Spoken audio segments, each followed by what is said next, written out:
So, having said so much about ladle processing, let me now draw a full fledged general ladle metallurgy circuitry as well as a specialized ladle treatment circuitry. So, the first we start with a BOF and an EA, basic oxygen furnace or electric arc furnace steel making. So, this is the primary steel making, followed by that we have tapping operation, and this is tapping, and we have ladle treatment, and basically in this ladle treatment we are talking about argon stirring, and what we are doing in this ladle following tapping is nothing but deoxidation. Maybe we are doing aluminum wire feeding or bulk deoxidation.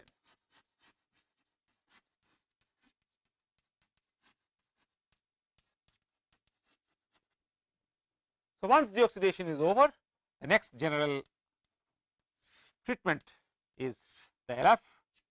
So, in LF we have argon rinsing, it is, or argon stirring, which is always there, and then in LS we have alloying, we have arcing,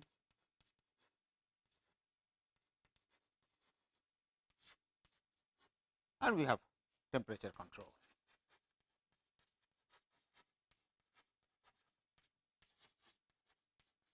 Basically, we adjust composition and control or enhance the melt temperature, and following this we have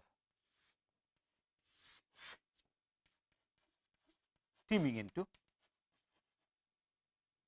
and this teeming is teeming into Tundish. So, this is the most common ladle metallurgy steel making circuitry or the secondary steel making circuitry, but we must understand that we have an option here. That means, after ladle metallurgy we need not ladle furnace, we need not go for teeming. We can have here what is known as the VD operation, vacuum degassing, okay. And then after VD we can take the ladle either here for teeming, or we can take it to holding as well as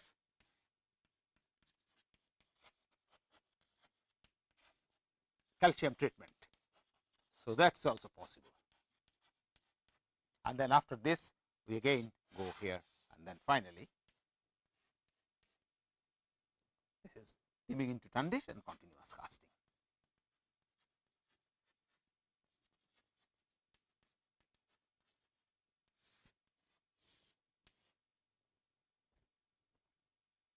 So, these are optional treatments.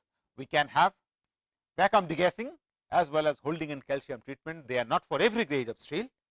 So, therefore, I have left it on the right hand side, and this is the straightforward ladle metallurgy circuitry, and these are the expensive or more exotic ladle metallurgy circuitry for enhanced composition and control of steel.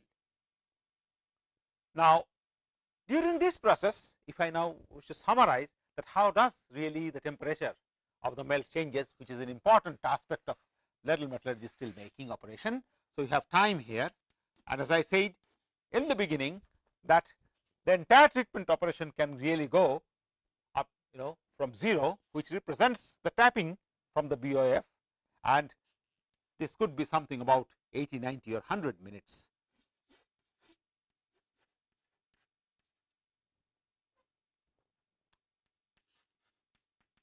So, I will write it like this, 80, and so this is the total span of ladle metallurgy steel making operation, and where we can take all these things into account.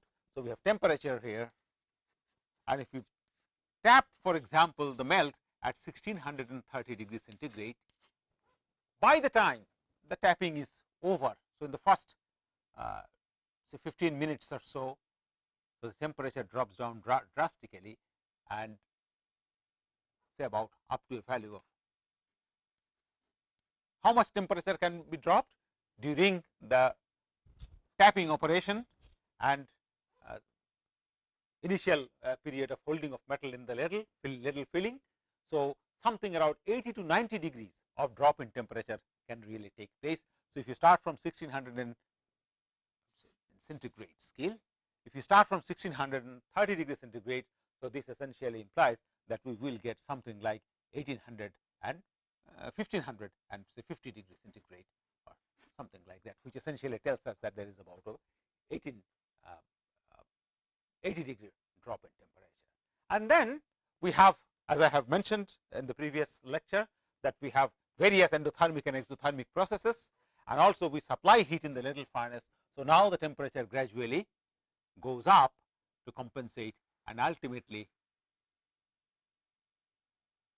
as it is brought, so something like I would say 1585, which may be our desired casting temperature. So, let us not just mention it, 1585.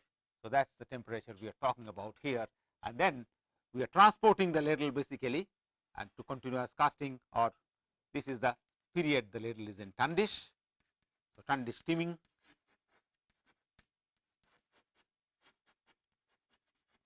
So, this is the duration, something like 10 to 15 minutes of time, the tapping and holding in ladle, and then this represents the duration of ladle metallurgy.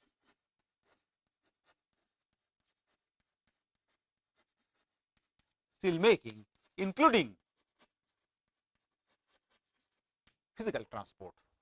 So, this is the desired temperature at which the molten steel is to be delivered into the continuous casting Tundish, although we have poured molten steel at 1600 degrees centigrade and we have heated in between through ladle furnace. We see that by the time, in about 80 minutes of time, the material is delivered not at 1630 degrees centigrade, but marginally higher than 1550, which may be about 1560, 1570 degrees centigrade, as I have tried to indicate in this particular figure. There are two other processes which are of course directly not relevant to in the context of secondary steel making, discussion on secondary steel making, but they are very important on similar process like the ladle metallurgy steel making, although used in some different context. For example, in stainless steel making, which we will be doing separately, we have processes like AOD, stainless steel making. We have processes like AOD and VAD. So, these processes resemble very similarly with the ladle metallurgy steel making operations. So, I thought that maybe I should discuss them here, and they are not absolutely out of context. So, AOD essentially represents argon oxygen decarburization, and VAD essentially represents vacuum oxygen. This is not VAD, sorry, this is VOD, vacuum oxygen decarburization. So, this process is not carried out under vacuum, this process is carried out under vacuum. In both the processes, oxygen are supplied, and the processes are essentially implies decarburization processes. And as I have mentioned that, and we know that we have carbon oxygen reaction, and this carbon oxygen reaction can be shifted, the equilibrium can be shifted to the right, provided we can increase the oxygen partial pressure, and also if we decrease the pressure of CO, in that case the reaction will be moving in the forward direction, or we can drive the reaction preferentially in the forward direction. So, in the vacuum oxygen decarburization process, let me now draw quickly the figure. So, argon, if we look at argon oxygen decarburization process, it is again carried out in a vessel which is similar to our oxygen steel making vessel. Only difference is that we have a side blown nozzle through which argon gas is going to be supplied. So, we have a side blown nozzle, and we have again a supersonic lance, and we have the metal here, and through this the oxygen argon bubble rises, produces stirring, and through this the oxygen is supplied, and as a result of which what happens is this melt, which contains relatively high carbon,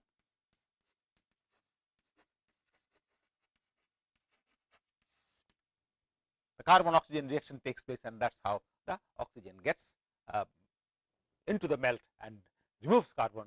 So, the carbon oxygen reaction takes place. So, it is a high carbon melt. Basically, high carbon melt is initially subjected to in the converter to oxygen and a combination of argon. Initially, in initial versions of AOD, both argon and oxygen are introduced through the side blown lance, but today oxygen is introduced from a separate lance initially at a supersonic speed when there are a lot of carbon present in the bath, but finally towards the end of the process, when the carbon concentration drops down as more and more carbon monoxide forms, the flow rate of oxygen is gradually decreased. Now, in stainless steel making, maybe you know already that we require a very high temperature in order to produce a low carbon melt. So, therefore, we want that there is the excess heat is to be evolved. So, this supersonic oxygen gas, which also does some amount of post combustion.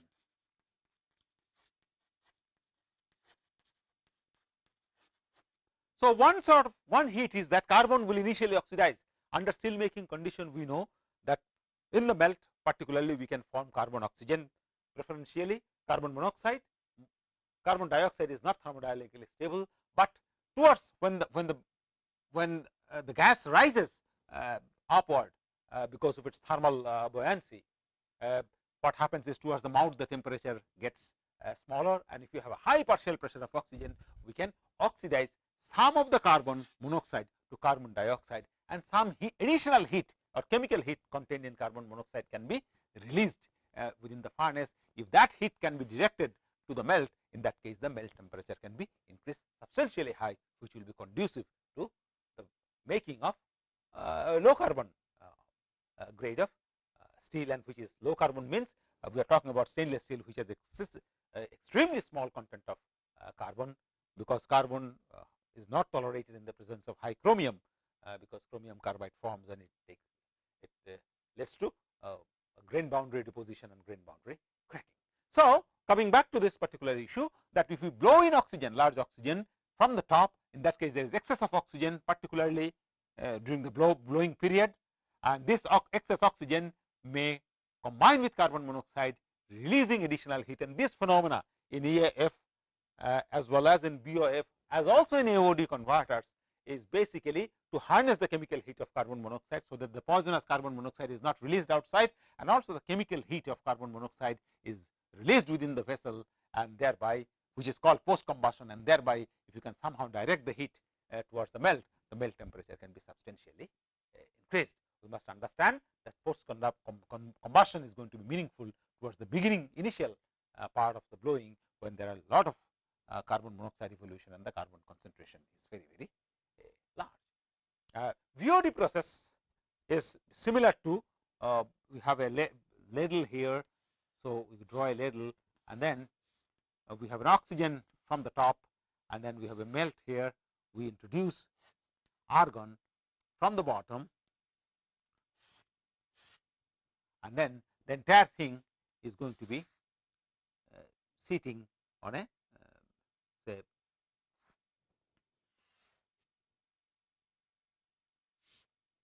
so it is sitting on a platform here, okay, and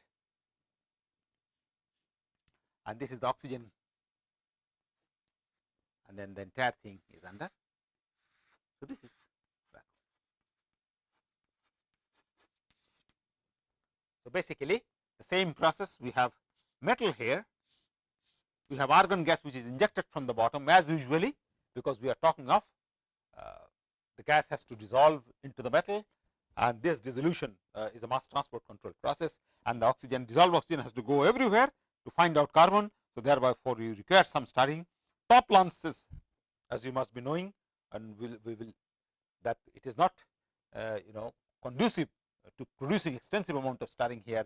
Bottom blowing of gas is far more effective for producing good amount of stirring. So, therefore, argon is introduced here, which produces lot of stirring. Oxygen gets preferentially dissolved, and this bath contains carbon or a high carbon melt, and then the carbon oxygen reaction takes place. And because this is entire container is under vacuum, it is under sealed environment that this reaction goes on. So, therefore, this equation which I have written here under reduced oxygen partial carbon monoxide partial pressure or reduced pressure within the system, because whatever carbon monoxide is forming, maybe we can draw here a line that through this all suction is going to be applied and all carbon monoxide is going to be taken out, and as a result of which this is maintained at a very low pressure, and under low pressure this reaction will be driven towards the forward direction. So, this much for ladle metallurgy. We will now move on to the Tundish metallurgy, the continuous casting and teeming into the Tundish is what we are going to discuss. Continuous casting will be discussed later on. So, having done all sorts of operations in terms of composition adjustment, in terms of cleanliness adjustment through injection metallurgy, in terms of gas control through vacuum degassing techniques, we are now set to cast the molten steel through continuous casting. Today, as you all know, ingot casting has been phased out because of techno-economic significance. We all know that the rate at which BOF will be turning out hot metal, it cannot be matched by ingot casting. So, we require a downstream process which can match with the higher rate of production of BOF. Here we are talking of 2 kg of decarburization per second, and this is an enormous rate of steel production. So, we must be having a very quick method of casting of molten metal, and that is why continuous casting has become very, very popular. It can really match the productivity of the BOF, and ingot casting is no match here. Now, let me first draw a ladle Tundish mold assembly, which is the essence ladle Tundish mold assembly.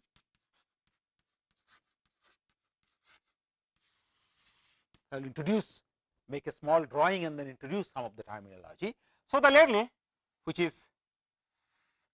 contains the molten metal, at this particular stage when we take the molten metal ladle for continuous casting, although the porous plug is still attached to the ladle, okay, there is, we must indicate that at this particular stage there is no argon injection. So, argon injection is stopped when we take the ladle to the continuous casting web. The plug is really the connection here, hose is disconnected from the plug as you know we prepare the ladle or take the ladle after all these operations to the continuous casting bay. So, there is no argon rinsing now. The material is sitting, steel is here in the ladle itself, and then we have, as I have mentioned to you, that we have a slide gate arrangement here, and through this slide gate arrangement, so it is, I am going to explain that slide gate a little later, and through this slide gate we have what is known as, there is a shroud which is typically attached, and this shroud basically protects the stream of molten metal that flows out of the ladle. So, from the ladle the material now flows into Tundish, which typically you can assume that it is like a distributor of molten metal, and we have strands here, and this is continuous casting mold. So, the molten metal enters here, and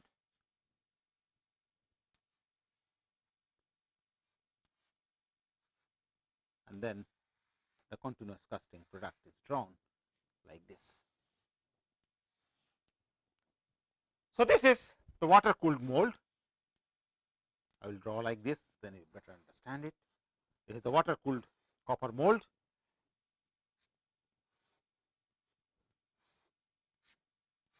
This is the solidified casting.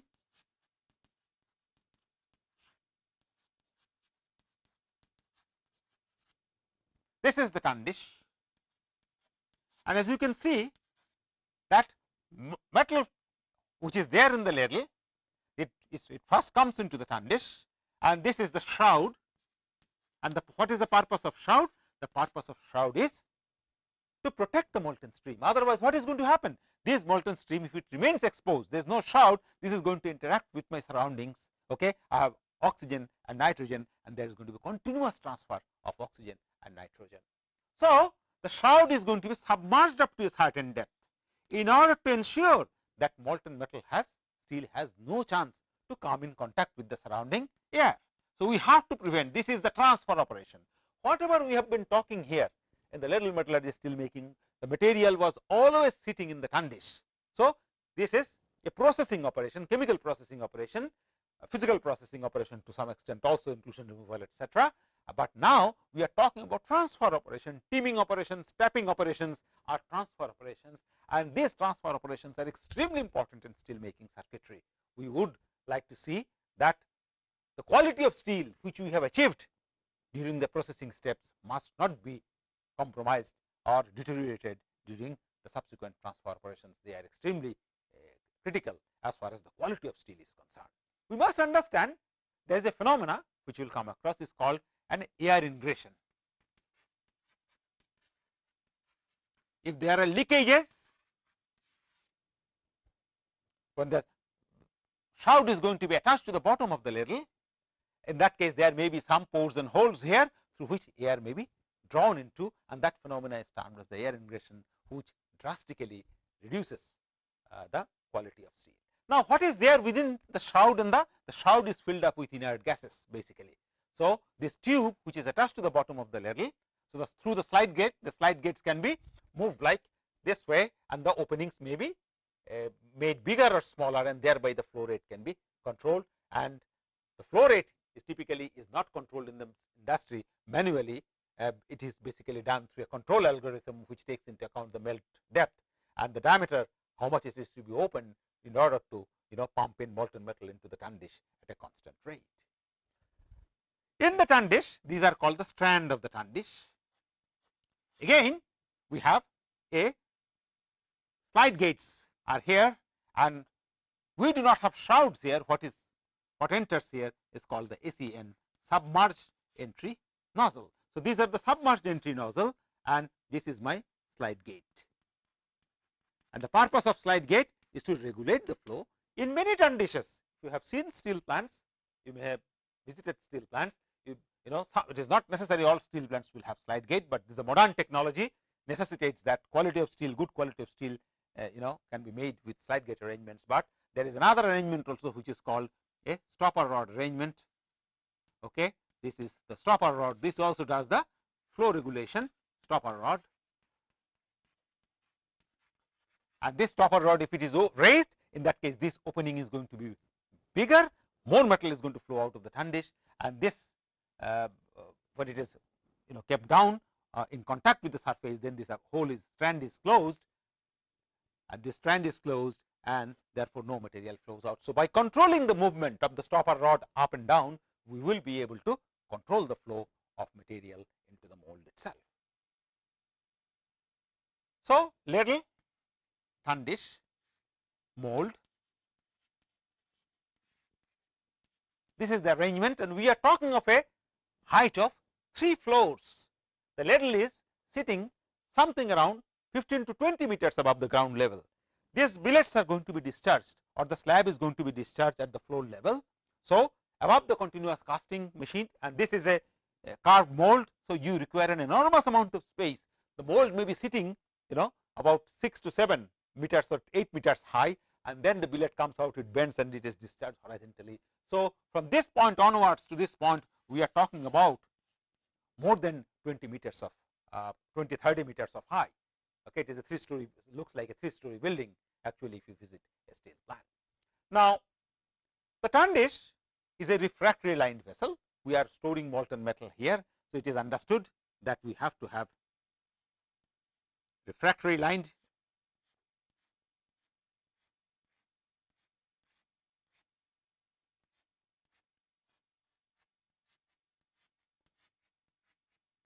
The Tundish will also perform just like the ladle for some amount of heats only. This one Tundish will not work forever. It can take about 16 or 17 ladles, maybe 20 ladles, sometimes maybe 8 ladles, depending on the condition of the plant that we are talking about. The ladle is, one ladle is brought here, and then as soon as this ladle is emptied, the fresh ladle comes, maybe with the same composition or different composition, but the Tundish can still go on. So, we can go ladle after ladle, and the Tundish can work for about 16 or 17 ladles or 20 ladles, as I have mentioned, depending on the quality of construction and the refractory bricks with which the Tundish is made. So, it is a steel lined vessel. Basically, same type of refractories which are there in ladles are used, and the thickness of the lining is also almost same like the thickness of lining in the ladle. So, there is not much.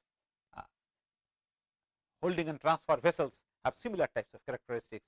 Magnesia bricks, basically magnesia tar dolomite lined bricks, they are basically used in ladles and Tundishes.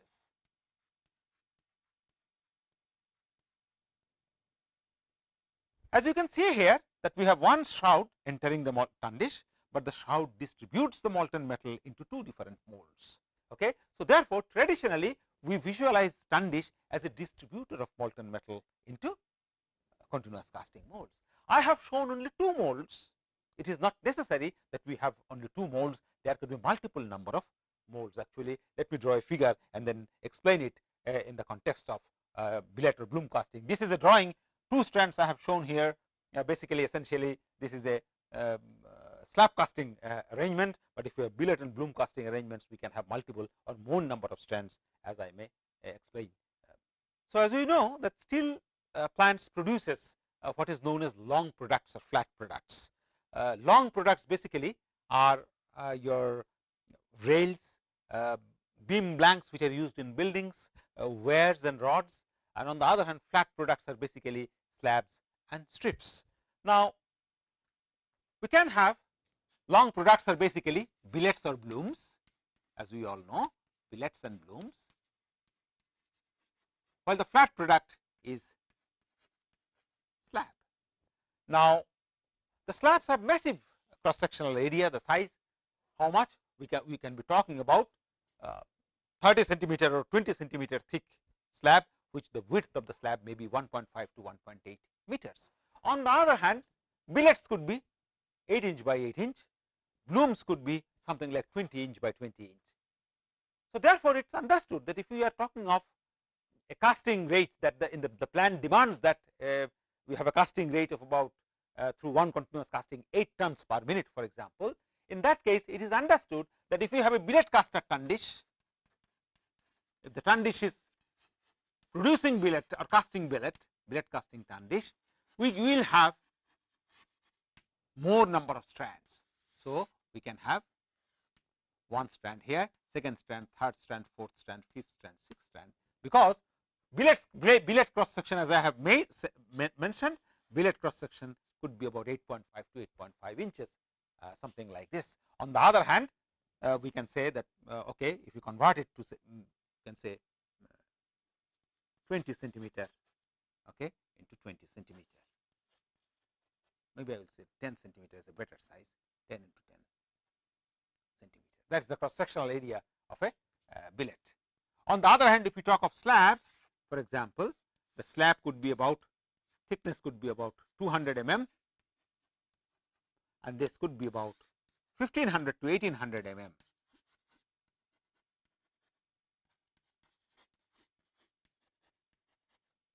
So, here I am saying this is equal to 100 mm and this is also equal to 100 mm. So, the flow rate for a given casting speed, the flow of amount of molten metal in a slab caster Tundish is going to be enormous. So, for example, in industry you can see that we can have 3.5 tons per minute, 3.5 tons per minute. That is the rate of casting in a conventional steel plant, steel mill. So, we are casting through two strands about 7 tons, and if you a same plant producing billet now would be using strand number 1, 2, 3, 4, 5, 6, and in each of which maybe we will have casting something like 1.33 tons per minute. Okay. So, 6 multiplied by 1.33 tons is roughly about 1.16, I would say.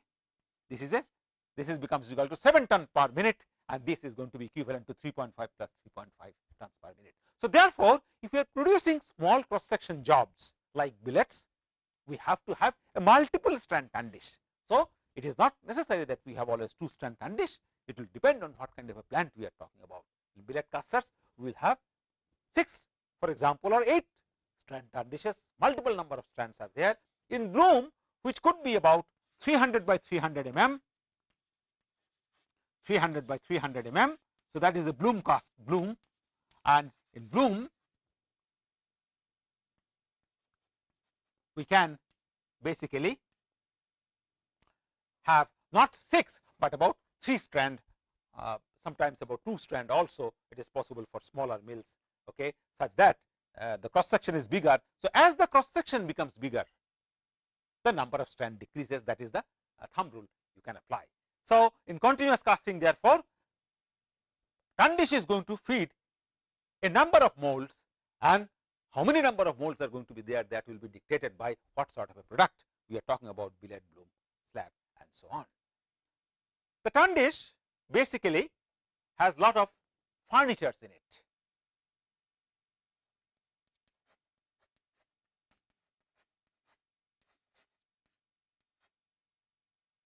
And what are the furnitures in Tundish? Or these are also called flow modifiers.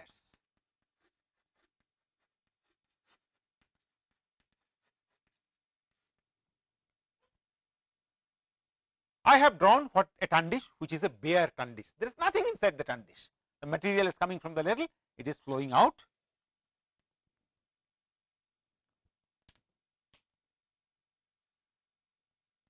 So, that is how the material goes and flows out to the strand.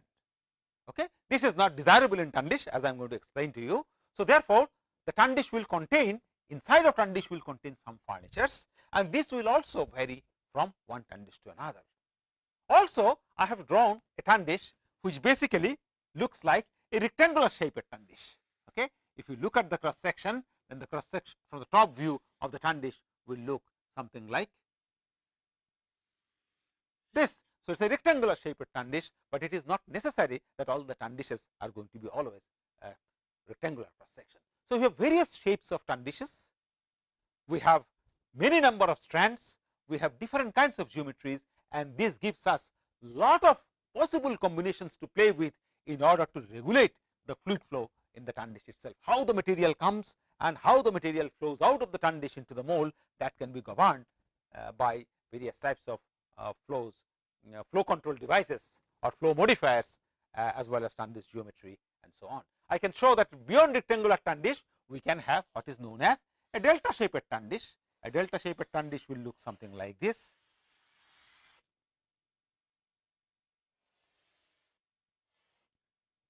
And this is the region where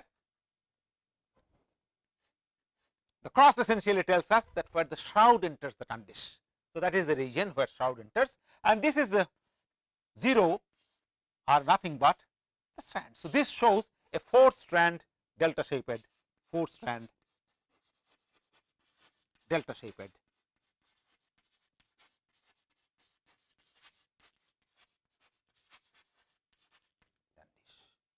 We can have T shaped Tundish also.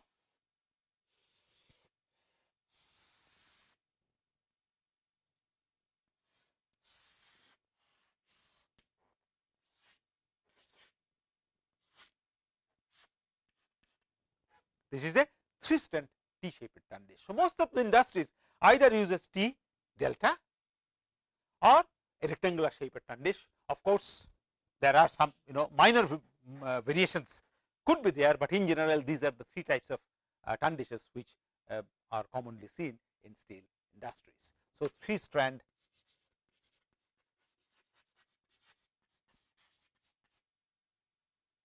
T shaped.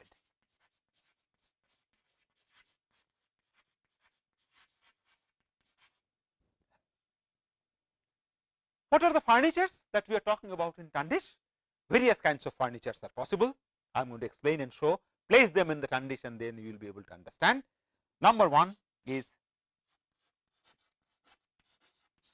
turbo stop. This is a common. Number 2, dams, and number 3.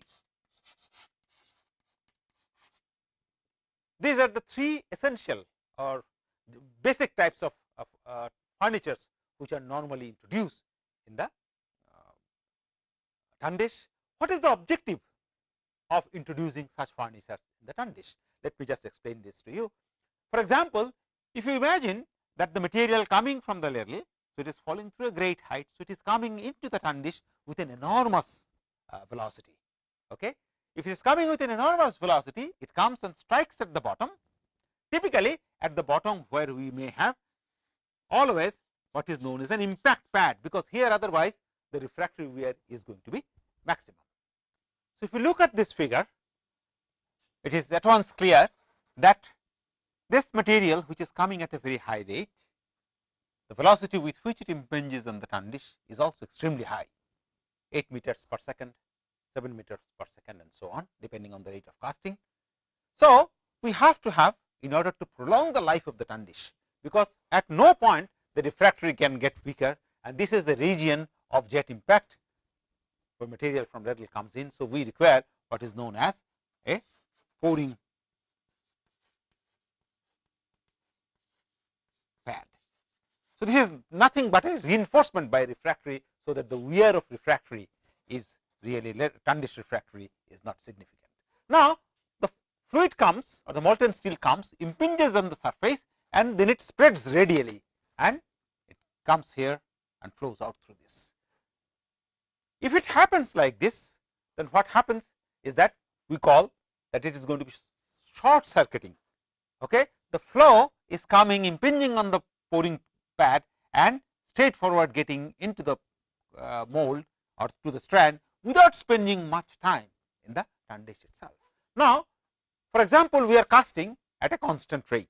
The Tundish, as I will demonstrate to you, except for the initial period of filling, okay, when the ladle is opened for the first time, or towards the final stage when there is no more ladle sitting at the top, the level of the Tundish really changes.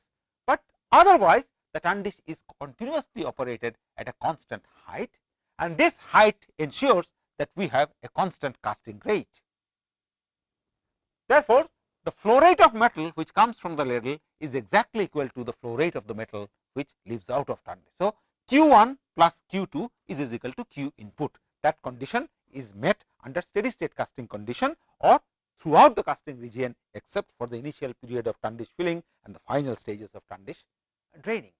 So, if you look at this, the volume of the Tundish to which it is going to be filled up, finally the steady state volume, and if you divide it by the volumetric flow rate, then this gives us a time scale which is called, so volume divided by volumetric flow rate, the dimension of this is going to be a time, and this time is known as tau, which is nothing but the residence time, and this residence time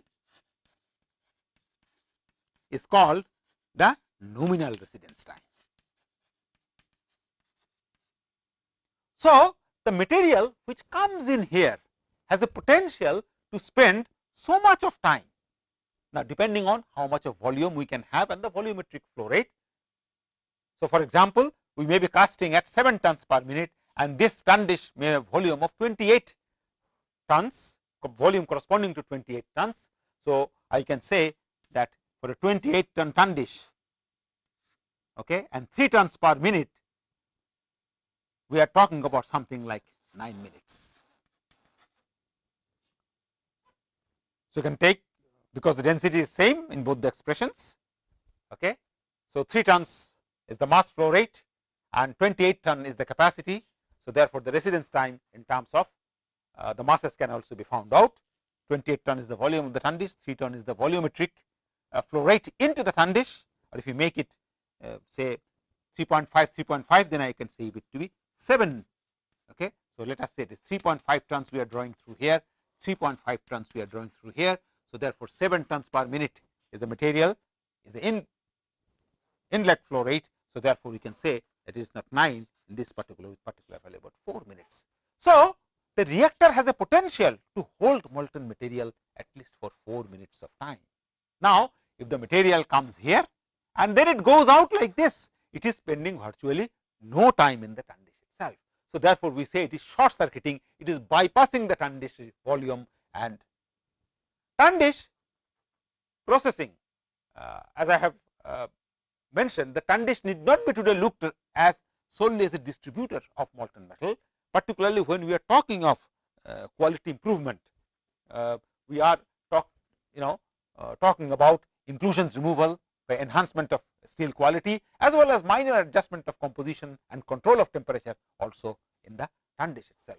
So, Tundish should not be looked like as it's an idle reactor. It is a very vital processing reactor where the quality of steel can be significantly influenced. But if such a thing happens in Tundish that the material comes without spending much time, it goes into the mold, then you have no scope to maneuver with the quality of molten metal in the Tundish itself. So, as a result of which, what we say that we want material to spend longer amount of time. So, therefore, we apply flow modifiers. For example, if I put a dam here, just hypothetically speaking, on this particular side, in that case you can see that this stream is not going to come directly, because the dam won't allow it to come. The dam will direct it to flow upward, and in that case what happens, the fluid will flow something like this and then come back.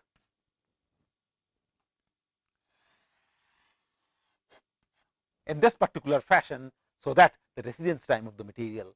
So, in the absence of this dam, there would have been short circuit, but placing the dam, I have been able to eliminate short circuiting completely, allowing material to spend longer amount of time, and within this time now I can adjust, I can do something.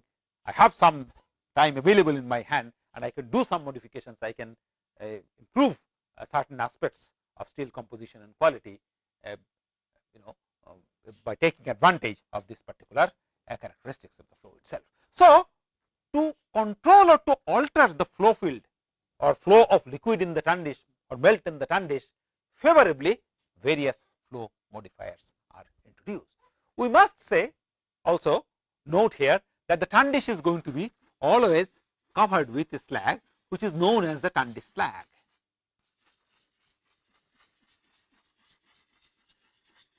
So, this is the Tundish slag, and basically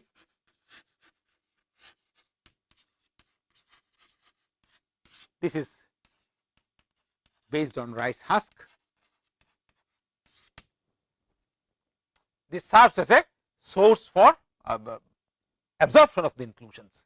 So, if we can create, if we can spend liquid, allow or force liquid steel to spend some more time in the Tundish itself. So, in that particular time, inclusions will tend to, lighter inclusions will tend to float, and once they float, they can be absorbed by this slag, which is always there.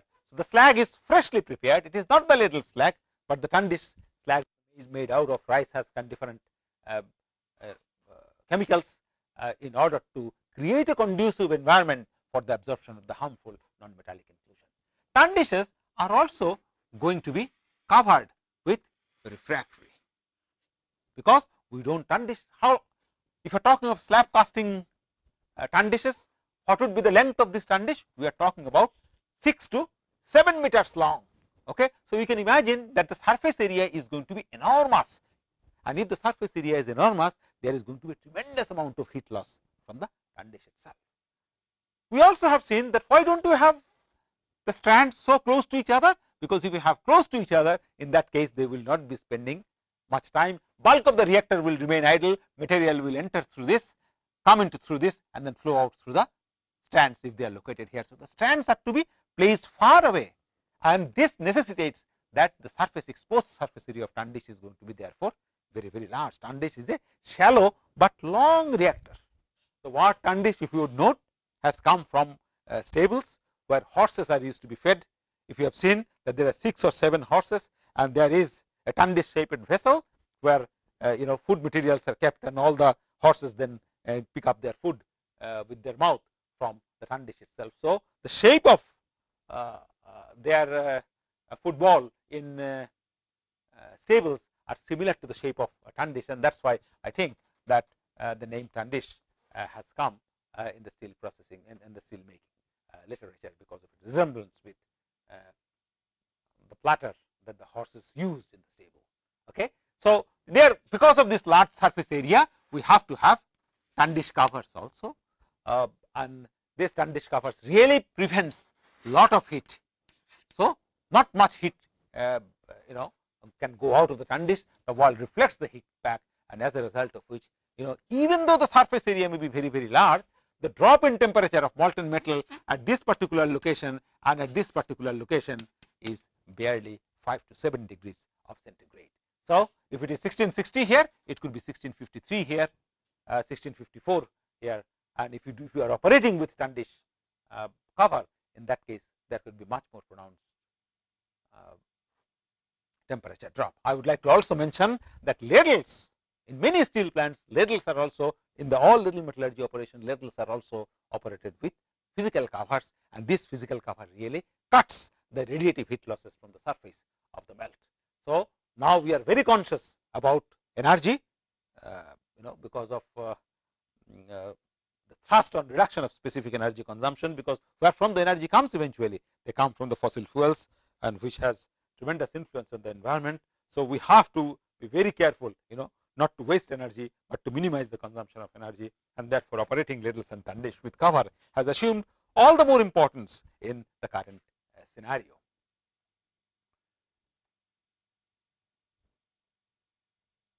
The material comes from the ladle into the Tundish at a very high speed. So, we can expect that significant amount of turbulence is going to be prevalent in this particular region. So, this is the region in the Tundish where we are going to expect lot of turbulence. And why lot of turbulence? Because the velocity is large, okay? The size of the reactor is big, and as I have mentioned that the kinematic viscosity of steel is steel is a very flowable liquid, just like water. Water and steel has the same kinematic viscosity. So, the flow is going to be extremely turbulent here, and turbulence is no good as far as removal of inclusion is concerned. So, we want that the turbulence is to be reduced to a significant extent. We also want that, look, the flow need not be going downward, because inclusions travel in which direction? Inclusions will travel towards the upward direction. So, I should create a flow which itself is directed upward.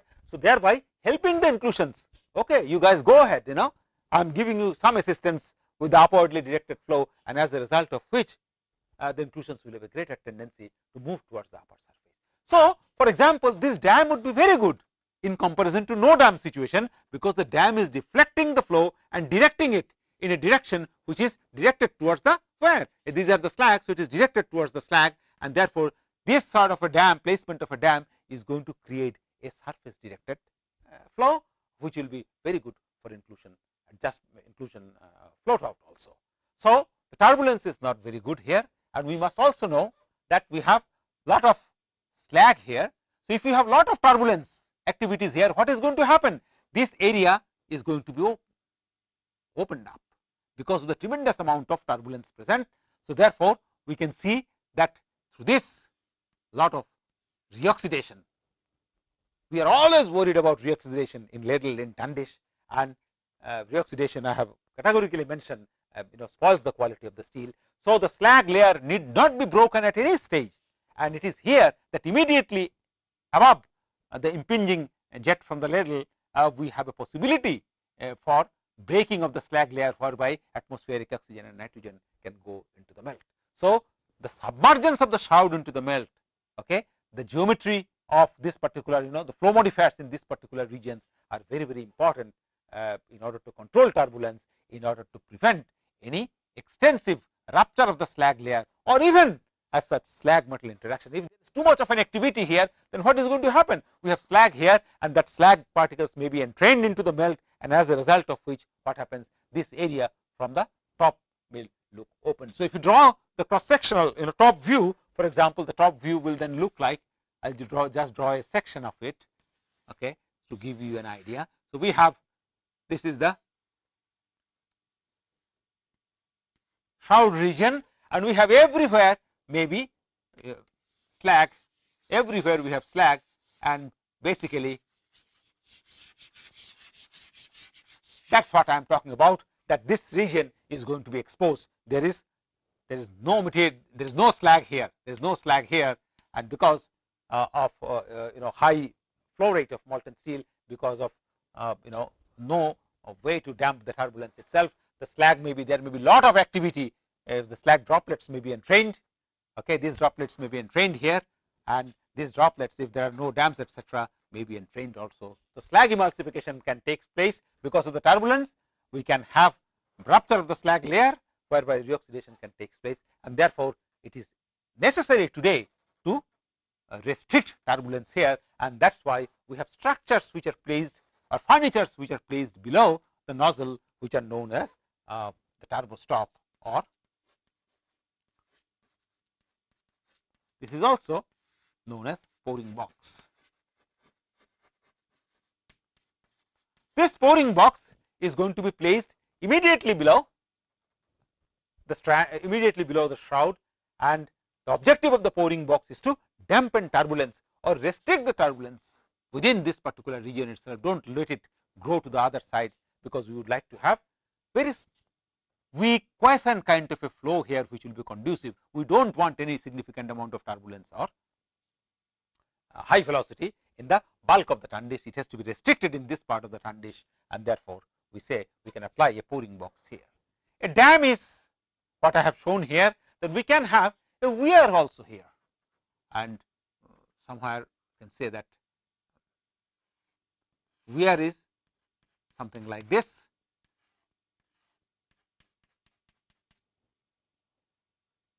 and as a result of which what happened is we have, for example, the flow which comes like this, which goes like this. There is no scope for the slag to be entrained here. So, the presence of a weir actually prevent very little amount of slag entrainment. So, this is the dam, and this is the weir. So, dam and weir are typically applied in combination, and the objective of dam is to produce a surface directed flow. The objective of weir is to not allow any slag material to be moving along with. The slag will not be moving with this fluid or melt, and that is why the dam and the weir are applied in conjunction. Now, many a times today, as I said, that all these things are not going to be applied in conjunction. If I have a turbo stop or a pouring box here below the Tundish, below the stream, in that case the dam and the weir may not be necessary, because turbo stop is going to restrict turbulence, and thereby there will be as such no slag entrainment, and the turbo stop will also create a vertically directed flow. For example, a geometry of you can imagine that if the base of the Tundish is like this, a turbo stop will look something like, that is the way the turbo stop really looks like. So, is a section. So, this is the shroud, this is the pouring box or the turbo stop, and now this is a refractory line. This is actually made out of castables, very strong structures. So, this is a box. So, the material is now discharged not within the Tundish, but within the box, and the material comes here, and then it goes out something like this. It goes out something like this, and it also creates some amount of vertically, upwardly directed fluid motion, and which is created by the dam itself. So, a turbo stop, actually the placement of a turbo stop can create surface directed flow. It can prevent also the entrainment of the slag, because the flow, it can, the upward direction flow here, the flow is moving up, the flow is moving down here. So, the flow can be significantly reduced, and as a result of which the entrainment of slag can also be, or the mixing of the slag or opening of this area can also be substantially eliminated. So, when you have a turbo stop, it is not necessary to have dam and the weir, but we must understand that if you do not have, for example, a near strand dam in most of the cases. So, let me draw a separate figure to illustrate this concept. So, this is the center line, and this is half of the turbo stop I am showing you. This is the turbo stop, and this is my strand here, and this is the shroud,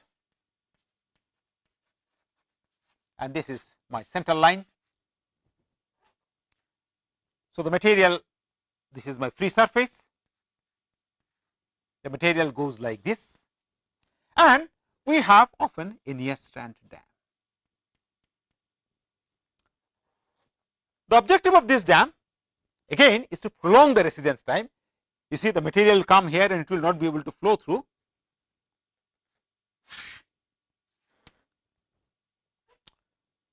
So, even though it is going to approach from the like this, it cannot go, then again it will going to rebound from the striking the dam. But the most important function of the dam in industrial Tundish is to prevent strand freezing, because when the first metal comes in from the ladle, this metal is not very hot because it is sitting at the bottom of the Tundish and through where the heat loss has taken place. So, it is relatively cold, and then as the central, the material in the core of the ladle will flow out, that metal is really much more hotter. So, this material as it comes and as it fills up this cavity and then it flows, trickles here, the first metal. So, the metal trickles and gradually flows here. So, the first metal is going to be subjected to a very high level of radiation losses. So, by the time it really reaches here, what can happen is that material can freeze and clog this nozzle.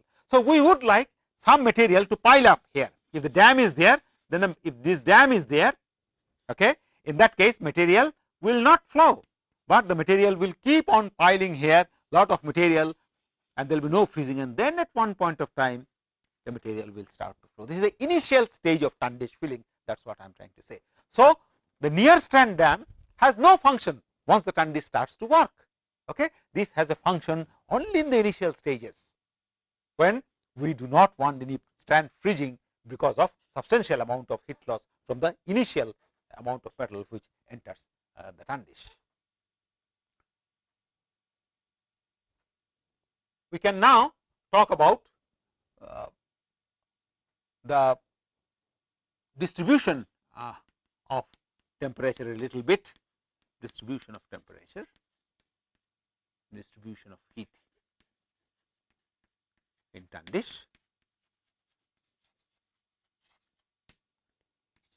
It is often required that if the temperature drop of this material is significant, suppose if you are operating with not a thick slag, if you are operating with no Tundish cover, in that case there can be significant amount of heat loss, and in that case in Tundish it may be necessary that the temperature of the metal is heated up. Okay. So, or the material is heated up. So, in that particular case, how do you heat the molten metal? How do you supply heat to molten metal? We have plasma heaters, for example.